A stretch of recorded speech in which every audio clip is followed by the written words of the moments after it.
respeito de 4 leprosos que revelaram a fuga dos sírios. Preste atenção nessa história. Diz assim: 4 homens leprosos estavam à entrada da porta, os quais disseram uns aos outros: para que estaremos nós aqui sentados até morrermos?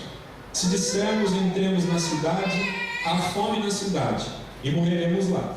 Se ficarmos sentados aqui, também morreremos. Vamos, pois, agora, e demos conosco no arraial dos sírios. Se nos deixarem viver, viveremos. Se nos matarem, então somente morreremos.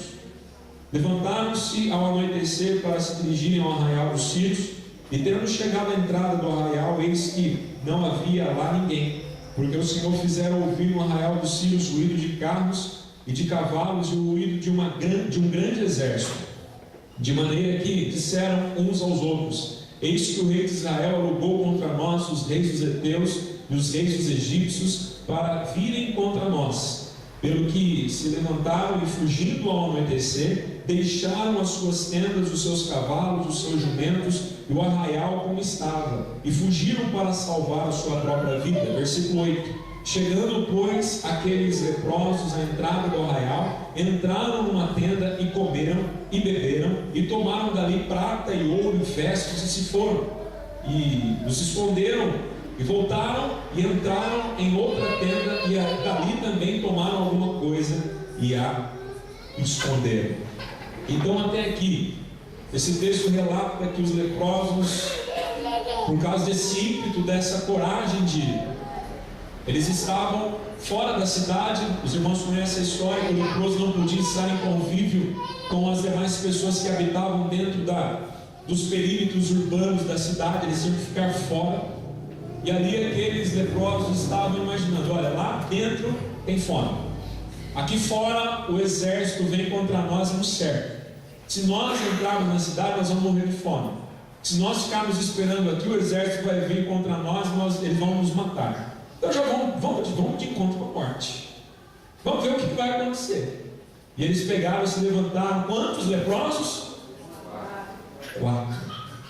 E ali Deus fez com que os passos desses leprosos se tornassem como a marcha de um grande exército. E o povo inimigo ficou desesperado e foram embora, sem levar cavalos, sem levar comida, sem levar tesouro. E os 4 leprosos chegaram lá e começaram a comer aquelas pernil assado, começaram a comer um churrasco e todo aquele banquete. Entravam numa tenda e pegavam colares e roupas, iam se vestindo, e ali foi uma grande festa. Eles entraram neste arraial abandonado e eles tiveram livre acesso, porque ninguém mais estava lá.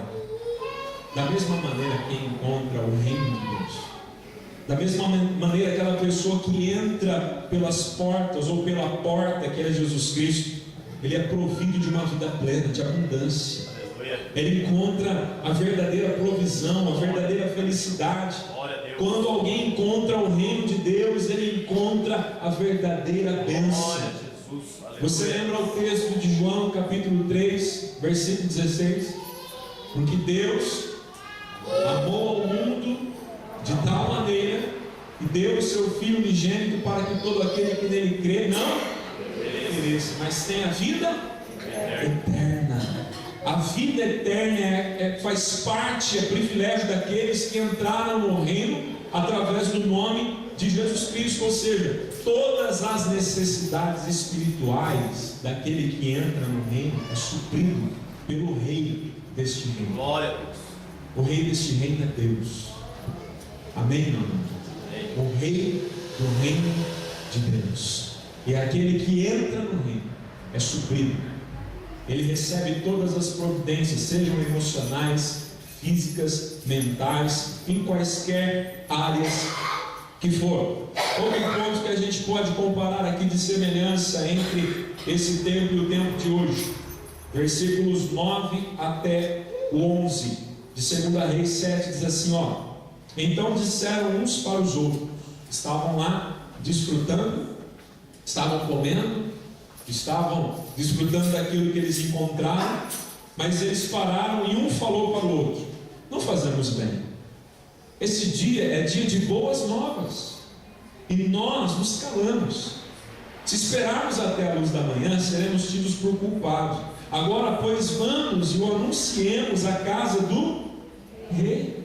Vieram, pois, e bradaram aos porteiros da cidade, e lhes anunciaram, dizendo: fomos ao arraial dos sírios, e eis que lá não havia ninguém, voz de ninguém, mas somente cavalos e jumentos atados, e as tendas como estavam. Versículo 11: então os porteiros gritaram e fizeram anunciar a nova no interior da casa do rei.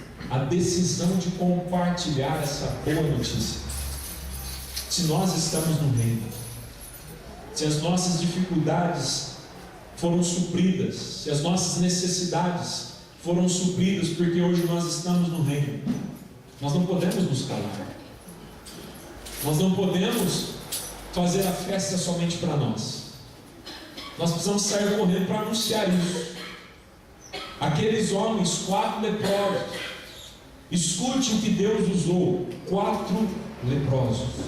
E lepra era sinônimo de pecado, de castigo divino nesta época, na época da lei. É exatamente isso que Deus faz. Ele usa pessoas leprosas, Ele usa pessoas que antes eram pecadoras, assim como eu, pessoas que não tinham nada, que não podiam nada, que estavam perdidas, mas quando se encontram com o reino de Deus, quando Jesus se encontra com eles, ele não pode ficar calado, porque aquilo que Deus fez é muito glorioso. Então ele tem que sair contando, ele tem que anunciar que Jesus é bom, que Jesus cura, que Jesus salva, que há esperança no Evangelho, há esperança para este mundo. Por quê? Porque antes nós éramos leprosos e agora estamos sarados. Antes nós estávamos passando fome e necessidade, hoje Deus tem provisão. Antes nós não tínhamos nada, hoje Deus é tudo para nós. Nós temos que anunciar isso. E esses leprosos fizeram exatamente isso. Deus usou 4 leprosos. Ei, escute, eu e você antes éramos leprosos por causa do pecado. Você tem coragem de dizer isso para a pessoa que está ao seu lado? Irmão, antes você era um leproso, antes de Jesus. Mas hoje Ele te cura. Aleluia. Ele te curou. Glória a Deus. E o que a gente vai fazer? Nós temos que contar isso. Nós temos que fazer festa. Nós temos que declarar que Ele cura, que Ele salva, que Ele é bom. Eles não ficaram só para eles não usufruíram só para eles desse benefício, eles não podiam ficar calados. Eles tinham que anunciar, eles tinham que testemunhar. E se eles ficassem calados, eles mesmos disseram que isso não seria certo. Porque existiam pessoas dentro da cidade, dentro dos muros, passando fome. Você lembra que existiam mães comendo seus filhos? Como é que esses 4 homens poderiam deixar isso continuar acontecendo? Ah não, vamos esperar até amanhecer. Não, é urgente. Olha para o seu irmão e fala: irmão, é urgente. Fala assim: não dá para esperar. Lembra que nós falamos a semana passada a respeito dos 2 discípulos a caminho de Emaús? Quando eles vêm, Jesus se revela a eles no partir do pão, já era noite. O que eles fazem? Na mesma hora eles voltam para trás, voltam novamente para Jerusalém. Eles não esperam o dia amanhecer. Irmãos, é tempo. Não podemos esperar mais. Não podemos mais perder oportunidades. Precisamos levar a palavra de salvação. Olha só o que Marcos escreveu no seu Evangelho 16:15, você conhece, fala assim: ó, ide por todo mundo e pregai o Evangelho a toda criatura, sem demora, imediatamente, levar as boas novas.